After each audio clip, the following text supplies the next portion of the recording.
सुमित्रा जी का बेटा था अमित और बहू का नाम था अमृता। सुमित्रा जी की बहू की बातें सुनकर ऐसा लगता था कि जैसे वो बहुत इंटेलिजेंट है, क्योंकि उससे कभी भी कोई भी सवाल पूछो फट से जवाब दे देती थी। अरे भाई, उसके जवाब से तो गूगल भी पीछे रह जाता था।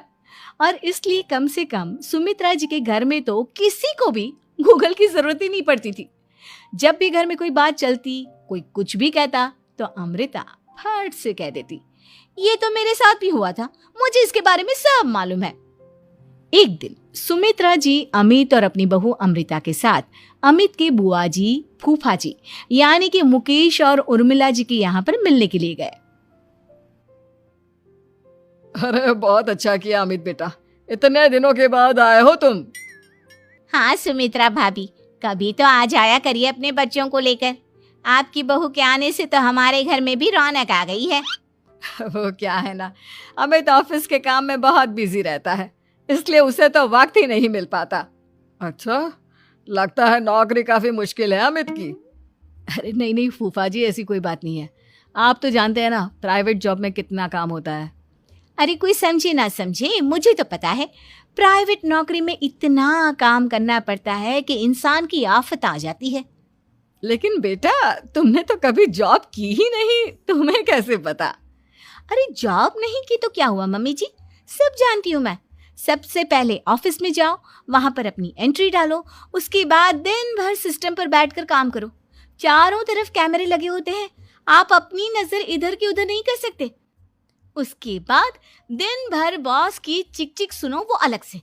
यही सब होता है, मुझे ना सब पता है। अरे बहू रानी तो काफी इंटेलिजेंट है, हर बात की खबर है इसको। थोड़ी देर बाद, अब देखिए सुमित्रा भाभी, इतने दिनों के बाद आई हैं आप, खाना खाकर ही जाना, ऐसे तो मैं आपको जाने नहीं दूंगी। वैसे बुआ जी, खाने में क्या बनाया है?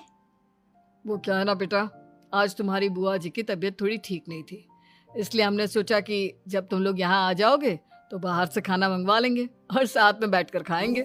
लेकिन बस प्रॉब्लम इतनी सी है कि मुझे बाहर से खाना ऑर्डर करना नहीं आता। सोचा जब अमित आएगा तो उसी को बोल दूंगी। अरे मुझे आता है ना, मैं कर देती हूँ ऑर्डर। बताइए क्या क्या मंगाना है आपको? इटालियन, कॉन्टिनेंटल, इंडियन, पंजाबी, सब पता है मुझे। क्या बात है बहू, क्या घर में भी खाना रोज बाहर से ऑर्डर करती हो?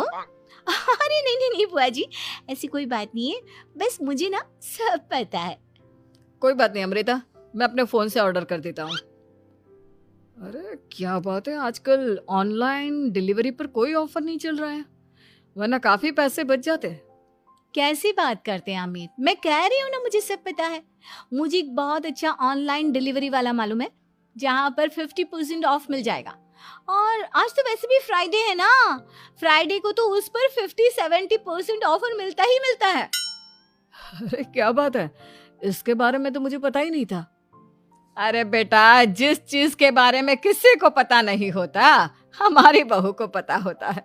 एक काम कर, तू उसी को ऑर्डर करने दे। क्या बात है अमृता बेटा, तुम तो बहुत इंटेलिजेंट हो, सब कुछ जानती हो। कुछ दिनों के बाद सुमित्रा जी की कुछ सहेलियां उनसे मिलने के लिए आती हैं। अरे सुमित्रा बहन कैसी हो, बहू कैसी है तुम्हारी? अरे पूछिए मत, बहुत इंटेलिजेंट है मेरी बहू, सब कुछ जानती है। क्या बात है, बहू के आने के बाद तो औरतें दुखी हो जाती है, लेकिन तुम तो बहुत खुश लग रही हो। वो क्या है ना, मेरी बहू है ही इतनी अच्छी। अरे तो बुलाओ ना, हमारे साथ बैठेगी, बातें करेंगी तो हमें भी अच्छा लगेगा। सुमित्रा जी अमृता को बाहर बुलाती हैं और उसके बाद सब लोग बातें करने लगते हैं। क्या बताऊं, कुछ दिनों से घुटनों में इतना दर्द हो रहा है कि चला भी नहीं जाता। अब बुढ़ापे में तो ये सब चलता ही रहता है, क्या कर सकते हैं। आंटी जी, आप योगा करिए, योगा और साथ में ना काले तिल खाया करिए, आपके घुटनों का दर्द भाग जाएगा। लेकिन तुमको ये सब कैसे पता बेटा? अरे मेरे भी घुटनों में दर्द होने लगा था, मैंने योगा किया और काले तिल के साथ गुड़ मिलाकर उनके लड्डू बनाकर खाए, एकदम ठीक हो गए हैं मेरे पैर।